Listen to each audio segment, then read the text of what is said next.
आज की कहानी है बाघ की चालाकी। एक जंगल में एक बेहद चालाक बाघ अकेला रहा करता था। हालांकि जंगल में और भी बहुत सारे जानवर रहते थे, परंतु वह बाघ अपने परिवार से बचपन में ही बिछड़ चुका था। इसलिए उसने अपना सारा जीवन अकेले ही संघर्ष के साथ इस घने से जंगल में गुजारा था। वह जंगल के प्रत्येक कोने कोने से वाकिफ था, अतः उसे इस जंगल में किसी भी चीज का भय नहीं रहा था। वह सारे जंगल में अकेले घूमता और जब जरूरत पड़ती अपने खाने की व्यवस्था कर ही लेता। कहते हैं ना कि पारिवारिक व्यक्ति की घर की जिम्मेदारी ही उसी की जिंदगी से उस गुमराह कर देती है, क्योंकि वह हर वक्त अपने परिवार के सदस्यों के बारे में ही सोचता है। अगर वह कुछ खाना अकेले भी खाता है तो उससे वह खाना ये सोचकर हजम नहीं हो पाता कि उसके घर वाले भूखे रह जाएंगे और उसका पेट भर जाएगा। लेकिन बाघ का परिवार था ही नहीं और वह अपना जीवन खुद के बनाए नियमों एवं शर्तों के बल पर जीता। इसलिए वह हर दिन खुशी के साथ मौज मस्ती करके बिता लेता। वह बड़े से बड़े जानवर के साथ चालाकी से खिलवाड़ कर देता।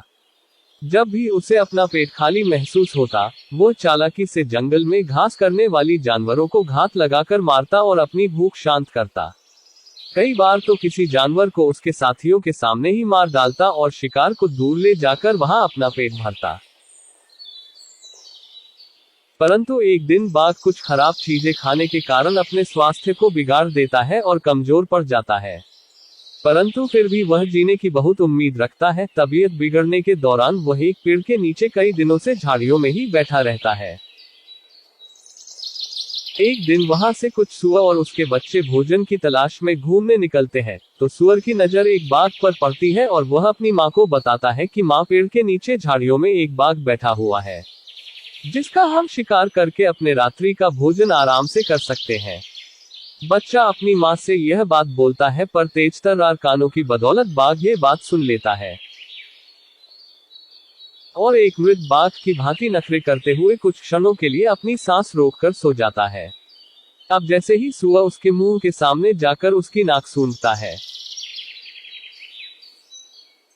तो वह उसे मरा हुआ समझता है और उसे अपने स्वास्थ्य के लिए हानिकारक समझकर वहां से चला जाता है। सीख इस प्रकार एक बाघ अपनी चालाकी के कारण सुअरों के मुंह से बच पाता है। हमें भी हमेशा मुश्किल वक्त पर अपनी बुद्धि का सही प्रयोग कर ऐसे निर्णय लेने चाहिए जिससे हम खुद की सुरक्षा कर सके। अगर आपको वीडियो पसंद आए तो लाइक करें, शेयर करें और सब्सक्राइब करें।